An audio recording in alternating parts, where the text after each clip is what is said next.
అపోస్తలుడైన పౌలు గారు కొరింథీయులకు రాసిన మొదటి పత్రిక 16వ అధ్యాయము 13, 14 వచనం నాతో కలిసి మాటను చదవలసిందిగా ప్రభుపేట మనవి. మెలకువగా ఉండుడి, విశ్వాసమునందు నిలకడగా ఉండుడి, పౌరుషము గలవారై ఉండుడి, బలవంతులై ఉండుడి, మీరు చేయు కార్యములన్నీ ప్రేమతో చేయుడి. అయితే ఈ సమయంలో ఒక మాట నేను జ్ఞాపకం చేస్తాను, అదేంటంటే ప్రేమికుల దినోత్సవం. దీని గురించి సమాజం ఏం మాట్లాడుతుందనంటే, అందరికీ కుటుంబం అందరూ కలిసి పండగ చేసుకునే ఒక వాతావరణం ఉంటుంది. అలాగే ఫాదర్స్ డే అని, mothers day, sisters day, brothers day, వీళ్ళందరికీ పండుగలు ఉన్నాయి, మరి మాకు పండుగలు లేవా అని చెప్పేసి చెప్పే వాళ్ళు కూడా ఉంటారు. మీకు కూడా పండుగ ఉంది. ఆ పండుగ ఏంటంటే వ్యాలంటైన్ డే. ఇది ప్రేమికులకు పండుగ వాతావరణము. ప్రేమనగానే ఎక్కడలేని అన్నీ గుర్తుకొస్తుంటాయి చూడండి. ఒక్కసారిగా మీ 18, 19, 20s మీరు వెళ్ళిపోయినారు చూడండి ప్రేమనగానే. అప్పుడు మీరు ఎలా ఉన్నారో ఒకసారి ఊహించుకోండి. అప్పుడు మీరు చేసిన పనులు ఎలా ఉన్నాయో ఒకసారి ఊహించుకోండి. ఈ ప్రేమికుల దినోత్సవం అని చెప్పేసి అని అంటున్నాం కదా, ఇది ప్రేమికులకు పండుగ వాతావరణం. అయితే ఇది కొన్ని దేశాల్లో దీన్ని ప్రోత్సహిస్తుంటారు, మన భారతదేశంలో దీన్ని ఖండిస్తుంది. మరికొన్ని దేశాల్లో 7 రోజులు పండుగను జరుపుకుంటారంట. ఎలాగో నేను ఒక చిన్న ఇన్ఫర్మేషన్ ఇస్తానండి. 7 రోజులు, మొదటి రోజు ఏం చేస్తారో, రెండవ రోజు ఏం చేస్తారో, ఇలా 7 days కదా. ఈ 7 days లో వీళ్ళు ఏం పండుగను జరుపుకుంటారండి అని చెప్పేసి ఒక్కసారిగా దీని గురించి సెర్చ్ చేయడం మొదలు పెడితే ఆ వార్తను మీ ముందుకు తీసుకొస్తాను. జాగ్రత్తగా మనసు పెట్టి ఆలోచించవలసిందిగా ప్రభు పెట్టమని చేస్తున్నాను. సీరియస్గా తీసుకోకండి, జస్ట్ మీకు ఇన్ఫర్మేషన్ తెలియాలి కనుక నేను మీ మధ్యకు తీసుకొస్తున్నాను. February 7th డే రోజు, ఆ డేని రోజ్ డేగా పిలుస్తారు. February 7th ఈ వీక్ అంతగా పండుగను జరుపుకుంటారు కనుక 7th డే అది మొదటి రోజు అయితే మొదటి రోజుని రోజ్ డేగా పిలుస్తారు. ఇక రెండో రోజును అంటే 8th డే ఏదైతే ఉంటుందో దాన్ని ప్రపోజ్ డేగా పిలుస్తుంటారు. ఇక 9th day chocolate day, 10th day దీన్ని టెడ్డీ డే అని చెప్పేసి, ఇక ఇష్టమైన వాళ్ళకి మీ అందరికి తెలిసిందే టెడ్డీ బేర్ని ఇస్తుంటారు. ఇక 11th డేని ప్రామిస్ డేగా అని పిలుస్తుంటారు. ఇక 12th డే హగ్ డే, ఇక 13th కిస్ డే, ఇక February 14th వ్యాలంటైన్స్ డే. ఈ వారమంతా కూడా ఈ పండుగను జరుపుకుంటారు. మరి నేను దీనికి ఆమోదం తెలుపుతున్నానంటే నేను ఆమోదం తెలపట్లేదండి. ఈ రోజు యవనస్తులందరూ కూడా దీంట్లో బిజీ అయిపోయారు అంటున్నాను. ఈ వాతావరణంలో మునిగిపోయారు. ఈ వాతావరణం నుండి బయటికి రావడానికి వాళ్ళ వల్ల కాలేని పరిస్థితి మనకు కనబడుతుంటది. మీరు మాకు వ్యాలంటైన్స్ డే గురించి ఒక స్పెషల్ గా మాకు ఏదైనా రెఫరెన్స్ ఉంటే మాకు చెప్పండి అని చెప్పేసి ఒకవేళ మీరు అడిగితే, బైబిల్ నుంచి ఒక అద్భుతమైన రెఫరెన్స్ అండి. మీకు తెలుసు, కానీ ఈ రోజు ఈ రెఫరెన్స్ ఇలా వాడతామని మీరు ఊహించి ఉండకపోవచ్చు. చూస్తారా అదేంటో? యోహాను గారు రాసిన సువార్త. యోహాను గారు రాసిన సువార్త 4వ అధ్యాయము 19వ వచనం.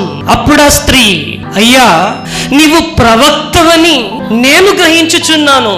అప్పుడు ఆ స్త్రీ, అయ్యా నీవు ప్రవక్తవని నేను గ్రహించుచున్నాను. నీవు ప్రవక్తవని నేను గ్రహించుచున్నాను. మళ్ళీ నొక్కి చెప్తున్నాను, నీవు ప్రవక్తవని నేను గ్రహించుచున్నాను.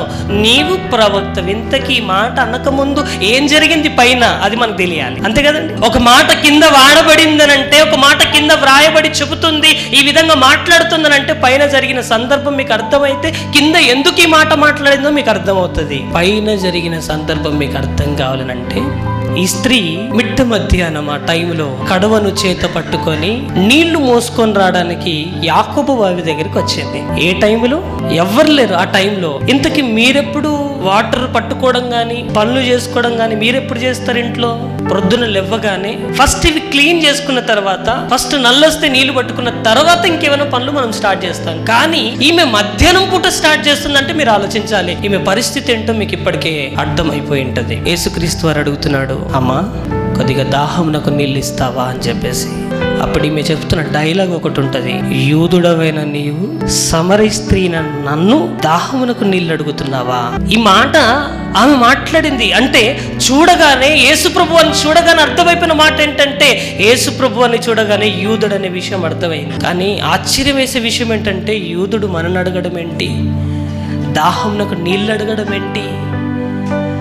నాకు తెలిసి ఈ స్త్రీ అందరిలాగానే ఆలోచించి ఉండింటది. అంతే కదండి. అందరూ నా దగ్గరికి వస్తున్నారు, ఏదో ఆశతో నా దగ్గరికి వస్తున్నారు.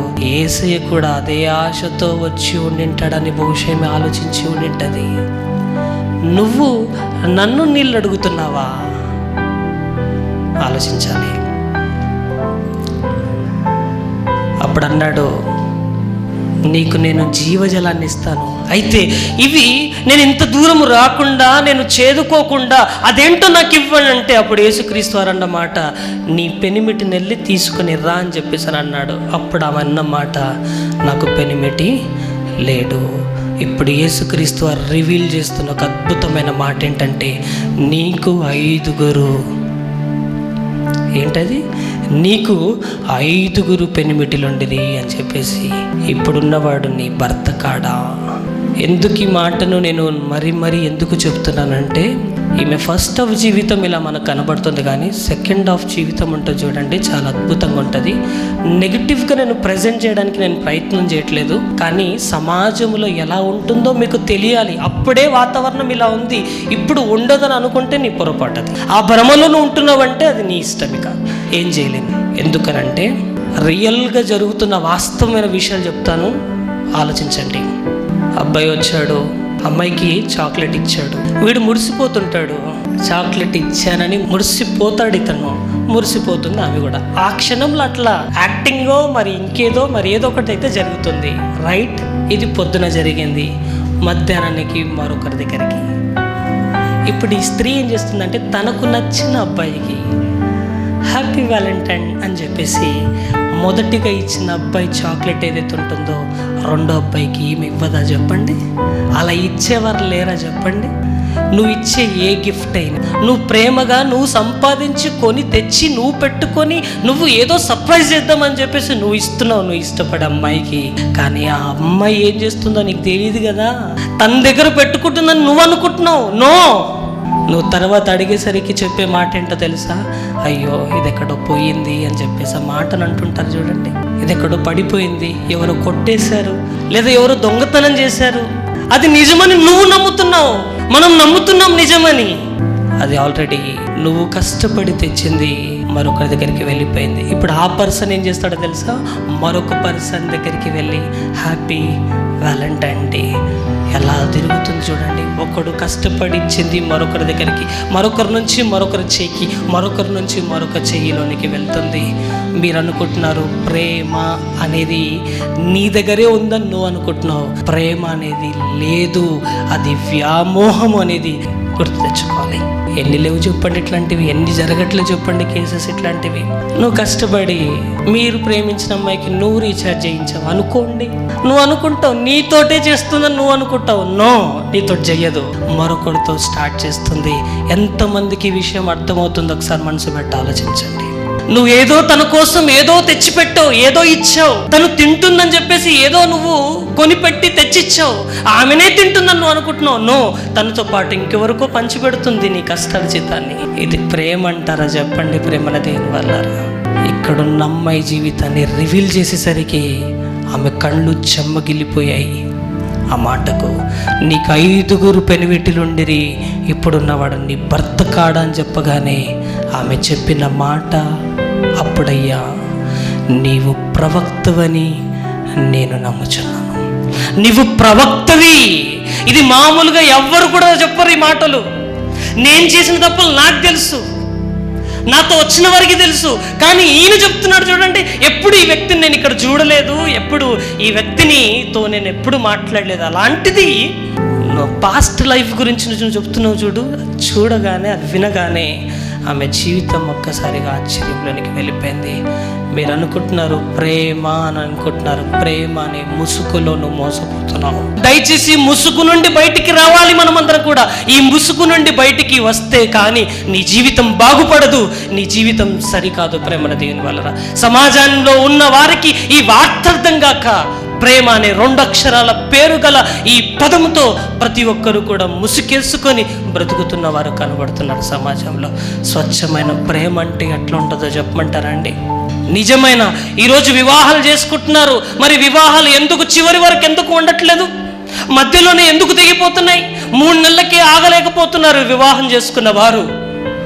ఒక 6 నెలలకే వారి జీవితాలు కట్టుబడలేకుండా ఉండలేకపోతున్నాయి. ఎందుకు? కారణం ఏంటో ఒకసారి ఆలోచించండి. సంవత్సరం దాటక ముందే కోర్టు మెట్లు ఎక్కుతున్నాయి, సంవత్సరం దాటక ముందే పోలీస్ స్టేషన్ చుట్టూ తిరుగుతున్నాయి, సంవత్సరం దాటక ముందే ఇల్లు అల్లకొల్లలం అవుతున్నాయి. కారణం ఏంటంటే ఒకప్పుడు వారు ఇష్టపడి పెళ్లి చేసుకున్న పెళ్ళే కదండి.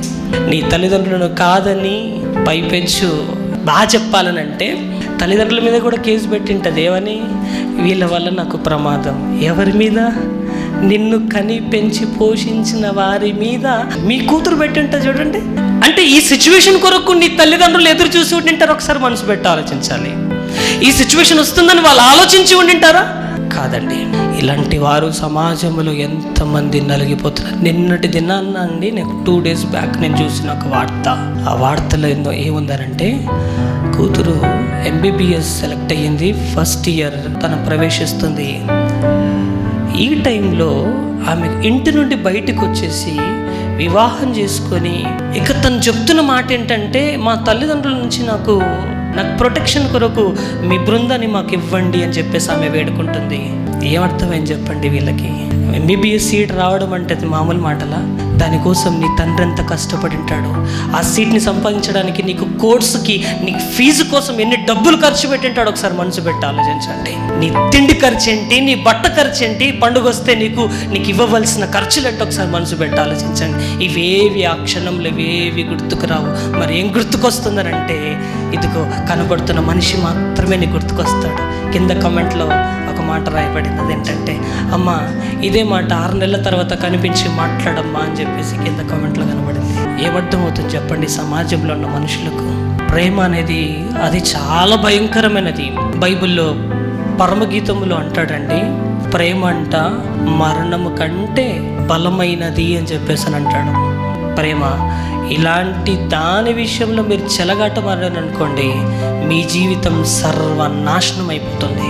మ్యాచ్ బాక్స్ ఉంది కదండి, ఆ స్ట్రిప్స్ మీరు లైన్గా మీరు అలా పెట్టుకుంటూ ఒక 10 స్టెప్స్ని మీరు అలా పెట్టారనుకోండి, మొదటి దాన్ని మీరు వెలిగించారు, ఆటోమేటిక్గా చివరి వరకు కాలుతుందా కాలదా చెప్పాలి. అయితే ఇందులో నేను 5th కొద్ది కిందికి అంటాను. ఇప్పుడు ఏం జరుగుతుంది? ఎక్కడైతే నేను డిస్కనెక్ట్ చేశానో అక్కడ వరకు మాత్రమే కాలుతుంది. దాని తర్వాత నేనేమంటున్నానంటే, నీ జీవితంలో ఒకవేళ ప్రేమ ఈ వ్యవహారాల్లో నువ్వు ముందడుగు వేస్తున్నట్టయితే ఒక్కసారి వెనకడుగు వెయ్యగలిగితే నీ లైఫ్ నాశనం కాకుండా ఉంటుంది. నీ జీవితం బాగా చెప్పాలనంటే కాలిపోకుండా ఉంటుంది. లేదు నేను వేస్తానంటే వెయ్యి, తర్వాత నీ జీవితానికి నీవే ఉత్తరవాదివి.